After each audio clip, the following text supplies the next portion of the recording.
Rota 66.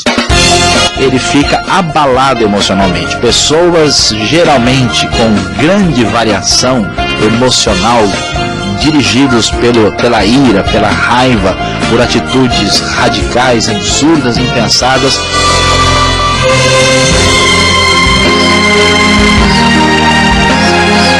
Não fique preocupado. Está no ar o programa Rota 66. Aqui é Beltrão e quero agradecer a sua audiência e companhia nessa viagem maravilhosa pelo livro de Gênesis. Você sabia que Deus sempre dá mais uma oportunidade? Isso é o que o pastor Saião vai explicar para nós hoje. Você sabia que os grandes problemas começam com coisas pequenas? Mesmo quando uma tragédia acontece, Deus está perto. O assunto de hoje poderia estar nas primeiras páginas dos jornais, tais como assassinato na família modelo ou inveja leva irmão à morte. Triste, não? Vamos descobrir o porquê das tragédias no estudo de hoje, a falsa religião. Preste atenção. Gênesis capítulo 4, a história de Caim e Abel, a religião falsa. Todos conhecem muito bem a história de Caim e Abel, os dois irmãos, os filhos de Adão e Eva, que logo depois que os primeiros pais foram expulsos do Jardim do Éden, nós vamos encontrar o triste episódio aqui no início de Gênesis, quando Caim mata seu irmão Abel. À primeira vista, o texto parece falar simplesmente de um conflito fraternal, mas observando com mais atenção, vamos descobrir que a lição de Gênesis 4 é muito mais profunda. Vamos ver que quando Caim nasce, e o nome dele no hebraico dá uma ideia de uma esperança muito grande, inclusive versículo 1 diz que Eva afirma que com o auxílio do Senhor ela teve um filho homem. Então a ideia é que eles estavam com muita expectativa em relação a esse primeiro filho depois de todos os problemas que eles enfrentaram na sua relação com Deus. E quando Caim aparece, e em seguida o seu irmão Abel, cujo significado é neblina, é algo passageiro, nós vemos que cada um tem uma direção diferente. Abel vai se tornar pastor de ovelhas e Caim se torna um lavrador, um agricultor.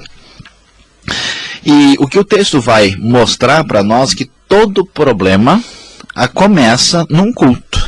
É muito estranho dizer isso, poucas pessoas talvez prestem suficiente atenção no texto bíblico para observar que o primeiro assassinato da história começou na igreja. O primeiro homicídio tem origem num culto dedicado a Deus, o que mostra para nós que a mera relação religiosa, a mera relação cultica não é garantia de verdadeira espiritualidade. O texto nos diz que chegou o momento quando os dois foram apresentar a Deus aquilo que tinham recebido, aquilo que teria sido as primeiras bênçãos de Deus para eles. A palavra bíblica nos diz no versículo 3 que Caim trouxe do fruto da terra uma oferta ao Senhor, Abel trouxe as partes gordas das primeiras crias do seu rebanho. E o texto então prossegue dizendo para nós com clareza que o Senhor aceitou a oferta de Abel, mas não aceitou aquilo que Caim tinha trazido. E qual é o problema? O que está acontecendo aqui nesta primeira relação cultica descrita no capítulo 4? Vamos observar que Abel é aceito por Deus porque ele faz o esforço de demonstrar uma verdadeira gratidão. Ele traz para Deus o melhor do melhor, ou seja, ele traz as partes gordas das primeiras crias, ou a melhor carne do melhor rebanho, dos melhores animais, e dedica a Deus. Mostra o texto para todos que Abel considerava Deus alguém muito especial. Deus não era uma pessoa que poderia receber qualquer coisa, assim como nós, quando damos um presente para alguém especial, esse presente não é algo corriqueiro e comum. Enquanto que Caim traz ao Senhor simplesmente do fruto da terra. Para Caim, Deus é uma pessoa que não merece qualquer atenção especial. Caim não revela uma relação de gratidão para com Deus, que é o início do seu problema espiritual. Então nós vamos ver uma diferença entre uma religião verdadeira e uma religião falsa.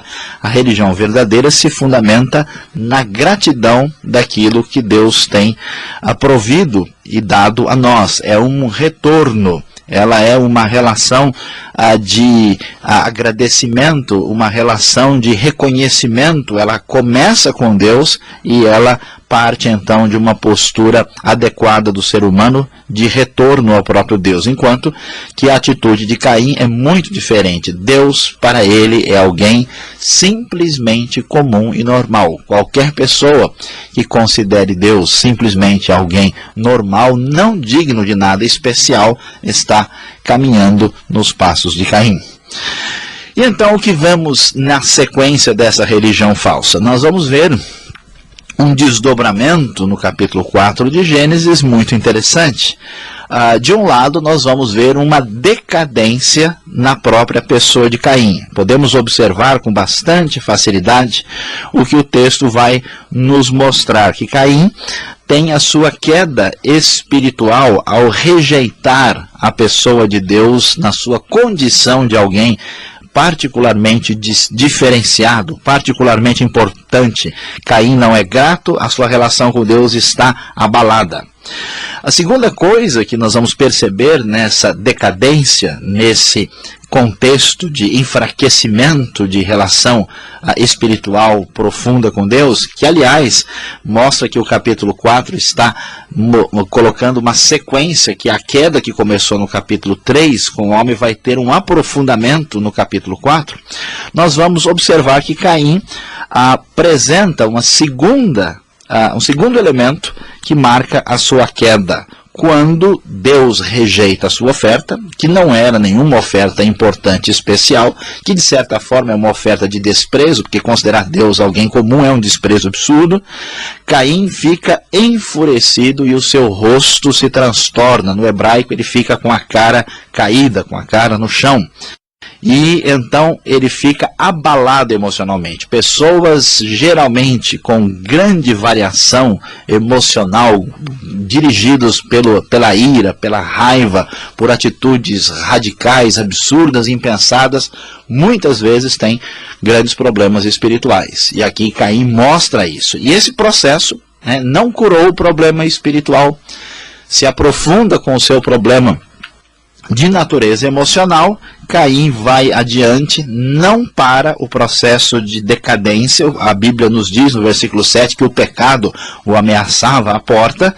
Caim então termina convidando Abel para ir ao campo e ali mata seu irmão, chegando num nível de queda mais profundo ainda, agora a queda na sua dimensão sociológica, um assassinato que surge dessa escada que ele está descendo. E este assassinato ainda traz problemas mais ainda graves, porque como resultado disso, Caim foge de Deus, recusa-se a ter qualquer relação de responsabilidade para o seu irmão, e como resultado do seu procedimento, Deus diz que agora ele é amaldiçoado pela terra, que a terra estava clamando por causa do sangue do seu irmão, e agora ele recebeu um castigo. Ele não teria mais a relação que ele tinha com a terra antes. Ele, quando cultivasse a terra, versículo 12, ela não daria mais da sua força, ele seria um fugitivo errante pelo mundo. Então veja bem que agora a queda atingiu dimensões ecológicas, dimensões da relação com o mundo criado, semelhante ao que acontece no capítulo 3. O que nós vamos descobrir? Que cedendo ao pecado, cedendo ao sentimento de ingratidão para com Deus, Caim desce uma escada que faz com que ele perca tudo que ele mais desejava. Ele era um agricultor. A sua vida dependia da sua relação com a terra. Ele colocou a terra na frente de Deus, trouxe para Deus qualquer coisa da terra. E agora ele perde a sua relação com a terra. A terra agora foi manchada pelo sangue do seu irmão, a terra já não vai ser mais tão boa como era antes, e ele não vai ser mais agricultor. Seria então fugitivo, errante pelo mundo, e assim a sua história fica muito triste dentro do capítulo 4. Enquanto isso, vamos observar algo interessante. Em todo o tempo, à medida em que Caim está descendo a sua escada de queda e chega finalmente no distanciamento de Deus, que é a queda total, onde ele perde tudo, Deus toda hora vai atrás de Caim com a sua graça. Com a primeira vez que Caim se distancia de Deus, o Senhor vai atrás dele e diz: escuta, Caim, por que você está furioso? Versículo 6, por que o seu rosto se transtornou? Deus oferece uma ajuda, dizendo: Caim, cuidado, o pecado está ameaçando. Caim rejeita a graça de Deus. Quando Caim finalmente mata seu irmão, Deus volta, em vez de castigá-lo de imediato, diz: escuta, o que foi que você fez? Olha, o sangue está clamando desde a terra. E Deus mais uma vez tenta chamar Caim à consciência para que ele observe e veja a sua situação. Caim reage muito negativamente, diz que o seu pecado é muito maior, que ele estava sofrendo mais do que merecia, o sentimento de quem vive longe de Deus.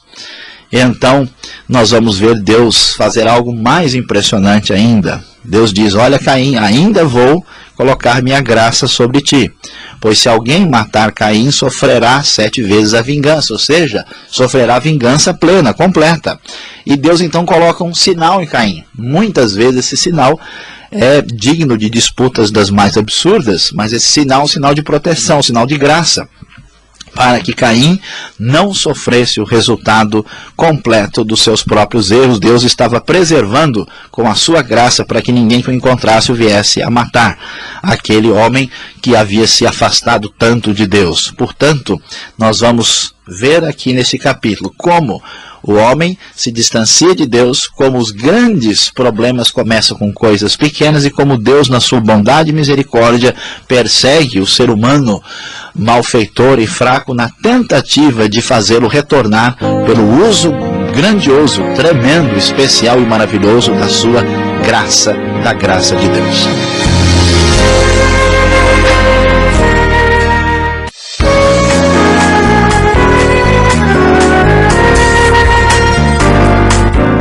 Bom, Luiz Saião, nessa parte do programa, chegou a vez das perguntas. E se tem um livro da Bíblia, que cada versículo nós queremos parar para fazer uma pergunta, eu acho que é o livro de Gênesis. Vamos começar então, por que Deus rejeita Caim? O senhor já explicou, mas foi pelo tipo de sacrifício, aquela brincadeira, Deus não gosta muito de salada. O que aconteceu com a oferta de campo que Caim trouxe? Bom, Alberto e todos os nossos ouvintes, aqui nós devemos observar que essa pergunta é muito importante, porque nós temos ouvido muitas e muitas vezes que a principal razão por que Deus não aceita a oferta de Caim é porque ele trouxe uma oferta vegetariana. Ele, como agricultor, trouxe algo da terra, enquanto que Abel trouxe, vamos dizer assim, a picanha, né, o churrasco, né, trouxe alguma coisa que Deus tinha maior interesse. Por que que esse foco de interpretação não se sustenta?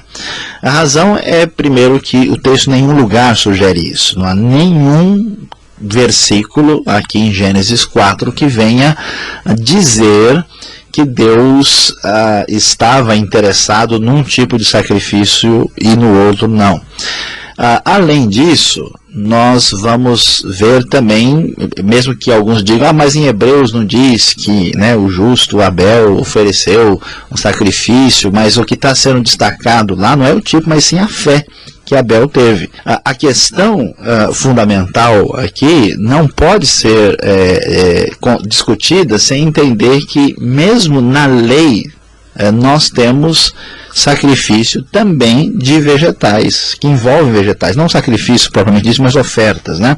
Então, por exemplo, em Levítico, nós vamos encontrar 5 ofertas principais que são apresentadas a Deus, e uma delas é a oferta de cereal, ou de trigo, de grãos, né? Que nas traduções antigas, né, e arcaicas é traduzido por oferta de manjares, que não é uma boa maneira de explicar o que está acontecendo. Então, não é verdade que Deus tenha rejeitado por causa do tipo de sacrifício. Observando o texto, mais uma vez enfatizamos lá que Deus rejeita por causa da atitude expressa no sacrifício, que de Abel é uma coisa e de Caim é completamente diferente. A gratidão e o que é como a coisa oferecida que faz a diferença. Então é mais um sacrifício tipo, é um tributo, é um culto, do que um sacrifício para remissão de pecados. Sim, porque não está envolvida aqui a ideia de remissão especificamente, pelo menos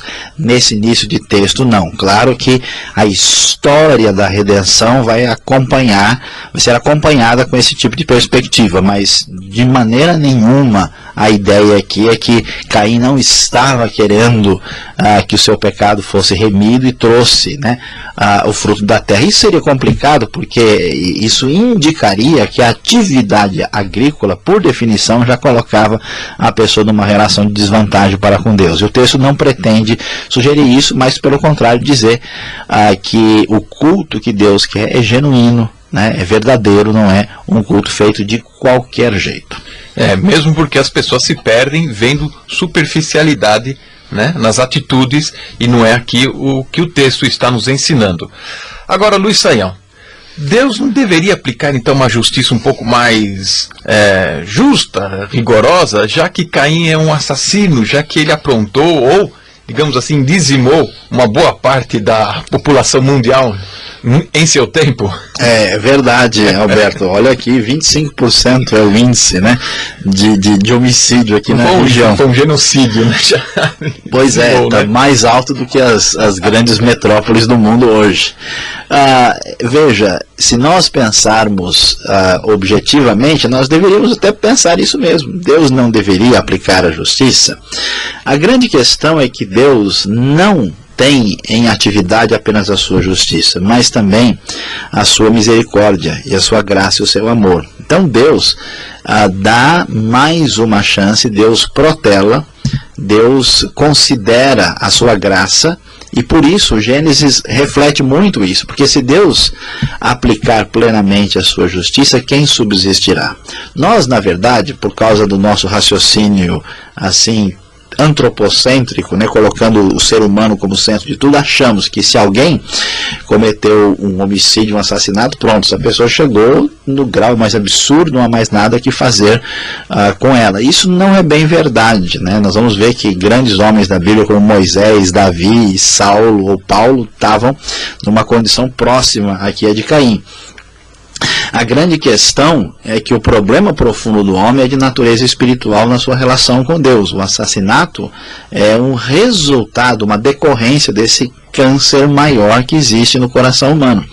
E assim como Deus teve misericórdia de Caim, Deus tem misericórdia de você e de mim, de todos que estão nos ouvindo, dando mais uma chance. Se Deus realmente for levar 100% a sério, a ferro e fogo, toda a situação, certamente ninguém subsiste. E eu diria até mais, que até o juízo de Deus, ou o juízo de Deus através da história, foram feitos muito mais motivados pela sua misericórdia do que por qualquer outra coisa. Por exemplo, no dilúvio, Deus vai matar a maioria da humanidade, porque um pouco mais não sobraria mais ninguém. Ou seja, é um cartão amarelo antes de um vermelho. De certa forma, é uma boa... Podemos entender assim. Um bom paralelo que dá para ser feito. O nosso tempo corre e eu quero fazer mais uma pergunta. O que significa esse negócio de a terra amaldiçoada recebe sangue? O que é isso? O sangue chegou ali e fez aquela terra infértil, né?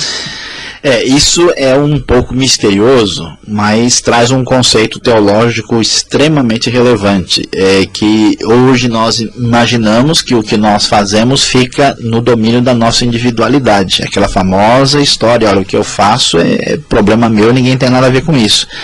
Mais uma vez a Bíblia enfatiza, especialmente aqui no começo de Gênesis, a solidariedade das coisas. Aquilo que é feito no nível individual não fica no nível individual.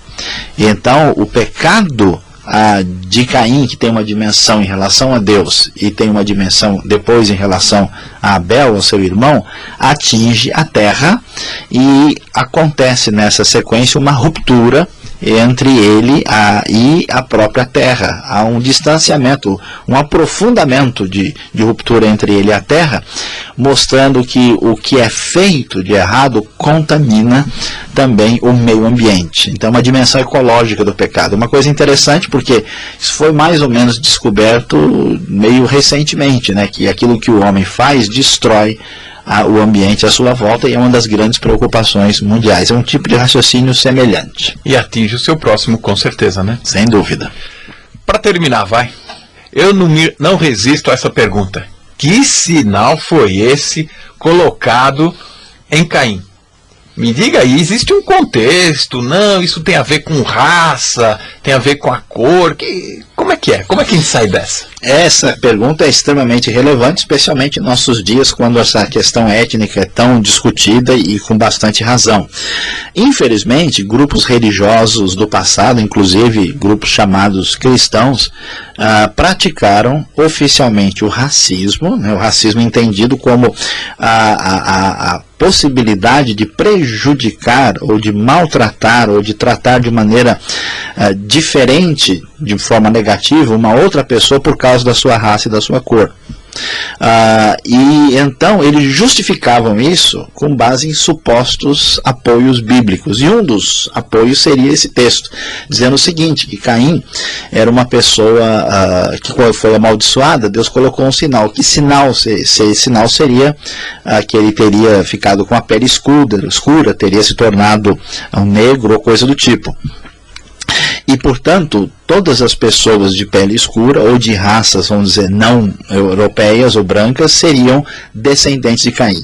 Isso não faz sentido pelo próprio texto bíblico. Vamos dizer que a civilização de Caim, ela é aniquilada no dilúvio. Então não há nenhum sobrevivente. Segundo, essa ideia, ela é absurda, como nós vemos, porque não há designação de que tipo de sinal nós temos aí. Né? E não se diz, e o que o texto mostra que é um sinal de graça, de proteção, para que Caim não fosse morto. Então, justificar a prática do racismo com base nesse versículo é um procedimento de interpretação bíblica absolutamente absurdo. Vemos mais uma vez como o ser humano é capaz de manipular o texto para seu próprio interesse. Não há nenhum sinal de referência racial nesse texto. Essa interpretação está incorreta. Tá certo. Eu agradeço a resposta do Luiz Saião e vamos seguir em frente.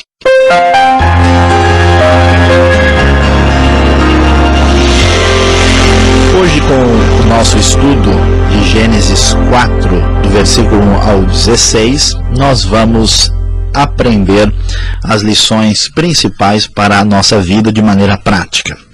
Esse texto nos mostra como o pecado cresce e se amplia quando nós não damos atenção à palavra de Deus e à graça de Deus. O pecado iniciado na relação de Adão e Eva com Deus, agora em Caim, aparece numa dimensão muito maior e muito mais perigosa.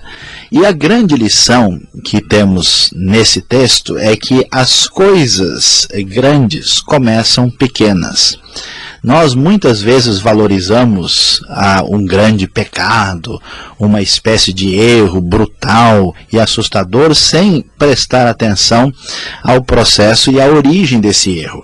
Aqui nós vamos descobrir que o afastamento de Deus, que a perda total, o distanciamento completo, o assassinato, tiveram origem na falta de gratidão, ou seja, no culto errado, no culto inadequado. Então, a grande lição prática para nós é a seguinte: como é que você, que nos ouve, tem cultuado a Deus? Qual é o lugar que Deus tem na sua vida? Será que você cultua Deus e trata Deus como alguém inferior à terra, inferior à sua própria atividade, que recebe talvez o terceiro, quarto ou quinto lugar na sua vida, no seu coração? Talvez Deus faça parte da segunda divisão da sua vida. Então isso é complicado e problemático. E, no entanto, devemos ter o coração cheio de gratidão e de alegria, porque Deus está sempre nos dando mais uma oportunidade para dar atenção à sua voz, para dar atenção ao seu grande amor, que é a nossa única esperança. Veja que, à medida em que Caim se aprofundou no seu erro, Deus se apresentou uma vez após a outra, com total interesse de tirá-lo desta situação de pecado e de conseguir, de fato, colocá-lo de volta numa posição de bom relacionamento com Deus. Deus está renovando a sua graça nesta manhã, nesta tarde, nesta noite, na vida de todas as pessoas. Na sua vida você tem mais uma chance, um novo dia chegou. Por isso, abra o seu coração, receba a graça de Deus. Do contrário, certamente a sua vida não poderá ser uma vida muito abençoada. Que Deus possa abençoar profundamente o nosso coração para aprendermos muito com a história de Caim e Abel em Gênesis 4.